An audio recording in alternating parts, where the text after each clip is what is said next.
My name is Claire, and I'm 42 years old. For a long time, I thought I had my life under control. My husband, Jonathan, is a dedicated businessman whose days are consumed by meetings, calls, and endless paperwork. While I deeply admire his commitment to his career, his work has often left me feeling lonely and unfulfilled. Jonathan and I have been married for over 10 years. In the early years of our marriage, we were inseparable, bound by an unwavering love. However, as his career demands grew, so did his emotional and physical absence. Nights became longer and more isolating. I would lie in bed hoping he would join me, only to hear him retreat into his study to work late. The distance between us widened, and I started to feel like an afterthought in the world he was building. Things took an unexpected turn when Jonathan's son from a previous marriage, Adam, moved back in with us after finishing college. At 24, Adam was kind, confident, and attentive, a stark contrast to the companionship I had been missing. At first, I appreciated his presence in a purely familial way, but over time, I began noticing him differently. The realization was unsettling, yet undeniable. Adam's charm and warmth awakened something within me. I found myself stealing glances, my heart quickening whenever he was near. It felt wrong, yet there was an unspoken connection that neither of us could ignore. One evening, after a particularly monotonous day, I was in my room changing into something comfortable. As I gazed into the mirror, memories of the confident, spirited woman I once was surfaced, filling me with a longing to feel seen and desired again. A soft knock at the door startled me. Turning around, I saw Adam standing there, his hesitant yet genuine smile catching me off guard. "Sorry to interrupt, Claire," he said, his eyes locking with mine.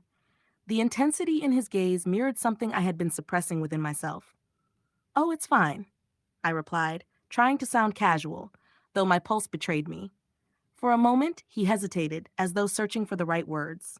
The silence between us felt heavy with unspoken emotions. "Do you need something?" I asked, my voice softer now.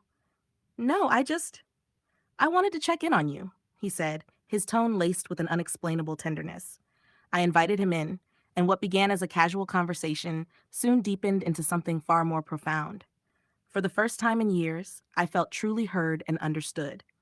Hours passed as we shared our thoughts, fears, and dreams.